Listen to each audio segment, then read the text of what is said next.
હકીકત છે। અમરેલીના સુરગપરા ગામે બોરમાં પડેલી આરોહી નામની બાળકીનું મોત નિપજ્યું। અમરેલીના સુરગપરા ગામે બોરમાં પડેલી આરોહી નામની બાળકી આખરે જીવન સાથેની લડાઈ હારી થઈ છે।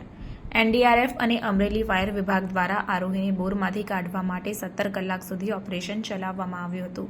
ત્યારે આરોહીને બોરમાંથી બહાર તો કાઢવામાં આવી, પરંતુ માત્ર આરોહીના મૃતદેહને જ બોરમાંથી બહાર કાઢવામાં આવ્યો છે। હેલ્થ વિભાગના અધિકારીઓએ આરોહીની તપાસ બાદ તેને મૃત જાહેર કરી હતી। સ્થાનિક તંત્ર, અમરેલી ફાયર વિભાગ અને એનડીઆરએફની ટીમોએ બાળકીને બચાવવા માટે ખૂબ મહેનત કરી હતી, પરંતુ તેનો જીવ બચાવી શક્યા ન હતા।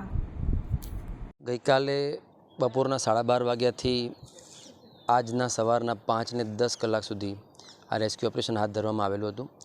આ રેસ્ક્યુ ઓપરેશનની અંદર ફાયર વિભાગ, એનડીઆરએફ, પોલીસ તંત્ર, વહીવટીતંત્ર આ સંયુક્ત ઓપરેશન હાથ ધરી અને બાળકીને સવારના 5:10 બહાર કાઢી લેવામાં આવેલી હતી।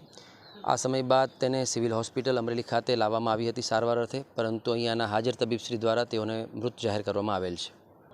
આમ તો ફાયર વિભાગ અમરેલીને કોલ મળતાની સાથે જ વહીવટીતંત્ર અને ફાયરની ટીમો રવાના થયેલી હતી અને પોતાનું ઓપરેશન સ્ટાર્ટ કરેલું હતું, અને એમાં સાથે એનડીઆરએફની ટીમ પણ જોડાઈ હતી। અને આજે સવારે 5:10 વાગે રેસ્ક્યુ કરી અને બાળકીને બહાર કાઢવામાં આવેલી હતી, જેને આગળની સારવાર માટે તાત્કાલિક સિવિલ હોસ્પિટલ અમરેલી ખાતે ખસેડવામાં આવેલી હતી, જ્યાં હાલ ફરજ પરના ડૉક્ટરશ્રીએ એમને મૃત જાહેર કરેલ છે। હાલ ખુલ્લા દાર છે, તેને લઈને કોઈ કાર્યવાહી થશે કે? હા, ચોક્કસ થશે। એનો સર્વે કરાવીશું અને જે પણ ખામીઓ છે પૂર્ણ કરાવીશું।